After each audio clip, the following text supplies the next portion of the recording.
la historia nacional toda la semana, miércoles a miércoles. Bueno, bienvenido Gaucho, buenas tardes, un abrazo, te saluda Emilio. ¿Qué tal, Emilio? ¿Cómo estás? Un abrazo muy grande para vos y para todos los oyentes. Bueno, gracias Gaucho, ¿cómo estás vos ahí en este momento difícil? Pues nosotros nos comunicamos por teléfono, lo hacemos habitualmente por la radio semana a semana y alguna WhatsApp, pero a veces uno se pregunta, se preocupa cómo están los compañeros, los amigos que no los ven más en este momento que todos los días tenemos una mala noticia, ¿viste? Con esto de la pandemia. Desde la pandemia que no nos hemos visto. A mí me agarró la pandemia en la costa y sigo en la costa. Bueno, está bien. Pero hoy es un día hermosísimo. Decir que es hermoso es poco, mira. Sí. Bueno, pero estás bien y está bueno, estás cuidado, estás en un lugar que no hay posibilidad de contagio, de riesgo, bueno. Porque acá donde en la parte urbana donde circulamos nosotros, te digo que es realmente preocupante. Hoy tuvimos incluso acá en la radio alguna noticia de alguien que hace programas que tiene la familia COVID y se tiene que aislar. Todos los días tenés algún caso en la situación de hoy, ¿no? Sí. Es desesperante y aparte de toda mi solidaridad con toda la gente que está sufriendo y mi admiración por la gente que enfrenta esta pandemia con los comedores, dándole de comer y luchando por la salud, porque la salud pública es un derecho, que lamentablemente como parte de la declinación de la soberanía hay dificultades. Las vacunas van para el centro del mundo y en la periferia nos dan a cuentagotas y nos exigen a cambio cosas muy grandes, ¿no es cierto? Claro, como se ha revelado con esto que se ha conocido el convenio que hizo Pfizer, ¿viste? Hemos conocido los datos en principio del hermano país de Brasil, que realmente, como vos decís, es vergonzoso y es humillante que para un bien para toda la humanidad, que salva vidas, que previene enfermedades, te pongan condiciones de piratas, ¿viste? Mira, en todos estos temas, por eso es importante, entre otras cosas, recordar la Constitución del 49 y los momentos de dignidad nacional en que se respetó la soberanía o se intentó imponer la soberanía. En todos estos temas hay declinación de soberanía y en cualquier tema que uno toque, la dependencia que tiene nuestra sociedad aparece, ¿viste? Mira, hoy vamos a hablar, si te parece bien, de la independencia económica de esos años, para tratar de desmenuzar y de darle a los oyentes algunos elementos para entender el marco objetivo en el cual apareció, se dictó bajo la dirección del general Perón, la Constitución de 1949. Sí, está bueno porque con toda esta divulgación de esta información que vos traés, que actualizás, que para un tema como ha sido esta Constitución del 49, que como hemos dicho, de lo que venimos tratando, estuvo oculta, postergada, pero que se puede conocer que puede haber otro camino, ¿no? Y que hubo y se intentó, después se logró, no se logró a medias, menos de lo que se pretendía, pero hubo una experiencia histórica que real, que se vio en la Argentina, que demostró otro camino, que esto no es algo fatal e inexorable, la dependencia argentina. Exacto, y te digo incluso desde el punto de vista de la investigación científica, el hecho de que esté poco divulgada la Constitución del 49 y poco estudiada también es parte de nuestra dependencia, porque la dependencia no es solo económica, también te imponen categorías de razonamiento, límites de investigación, etcétera, etcétera, ¿viste? Mira, En la posguerra, en los países que no habían intervenido en la guerra, se generó un estado de bienestar de posguerra. En los países que habían intervenido en la guerra, en Europa e incluso en la Unión Soviética, fueron años de reconstrucción de lo que había quedado después de la guerra, se reconstruyó aceleradamente.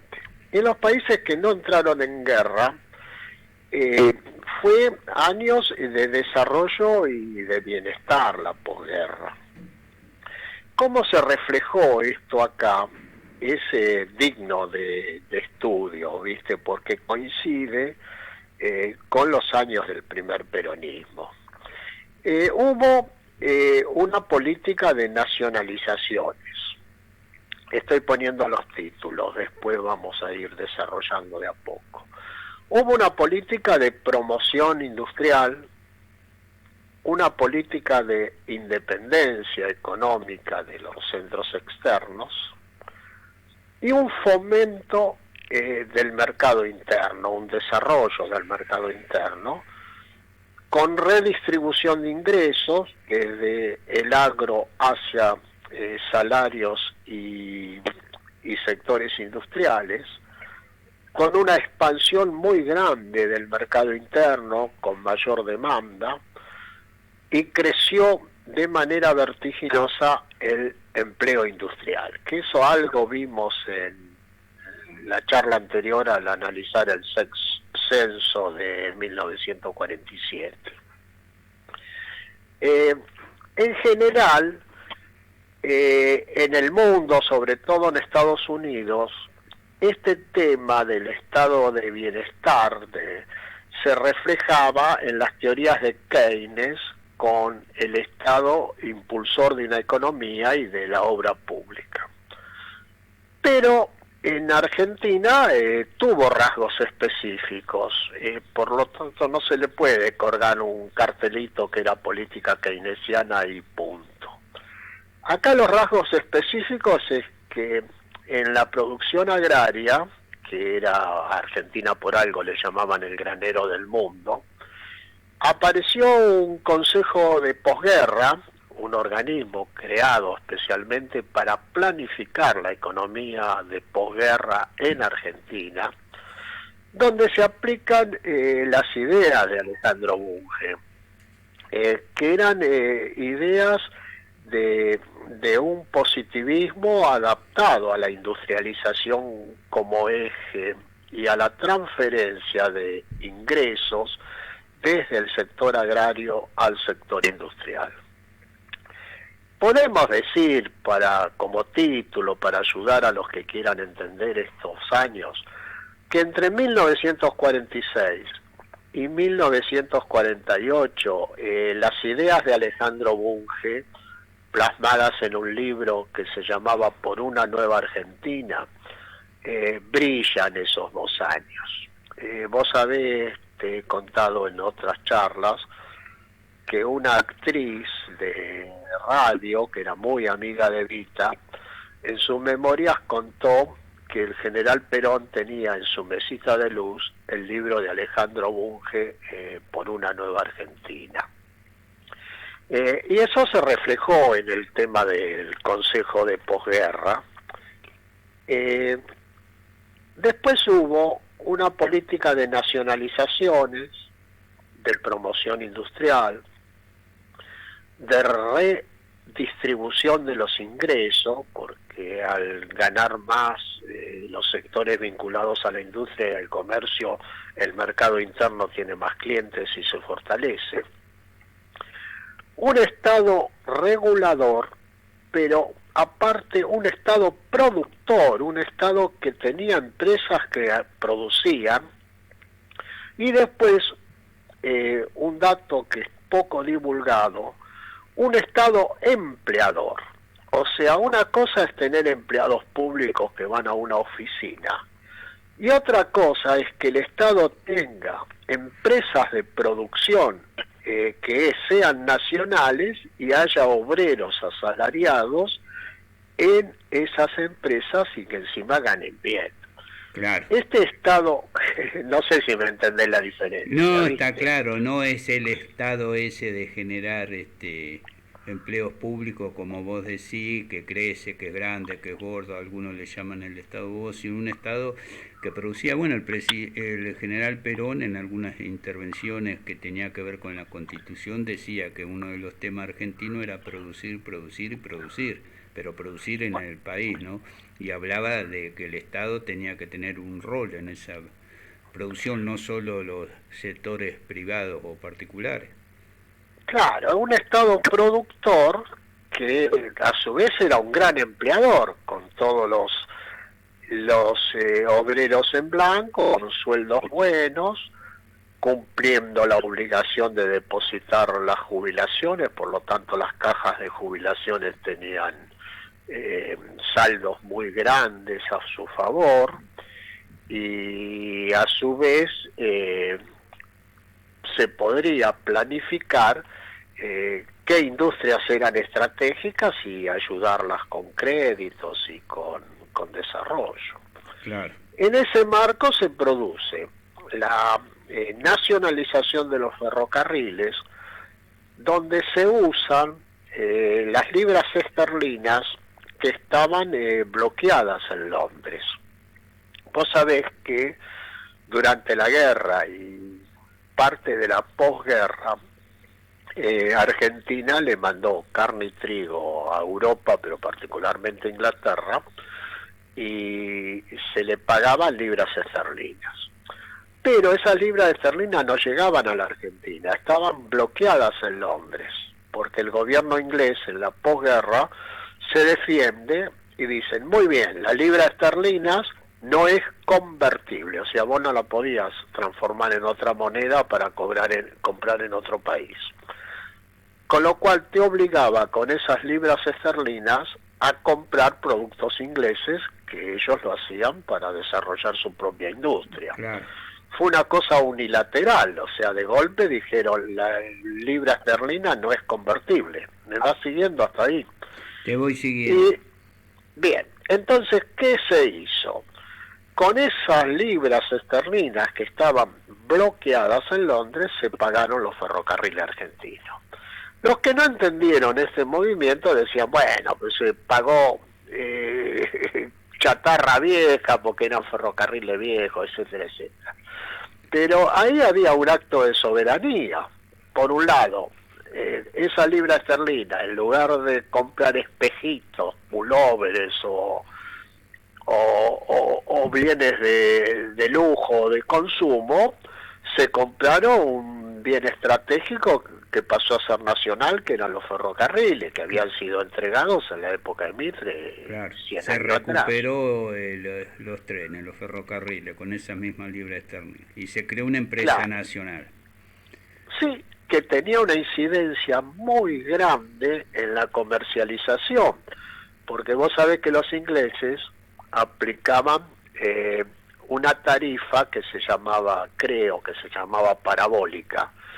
O sea, vos mandabas una encomienda de Buenos Aires a Mendoza y era prácticamente gratis. Vos mandabas un cargamento de vino de Mendoza a Buenos Aires y pagabas fletes grandes. ¿Por qué lo hacían eso? Para facilitar que los productos ingleses que llegaban al puerto se distribuyan en el interior prácticamente sin costo de flete, porque el ferrocarril era de ellos, ¿viste?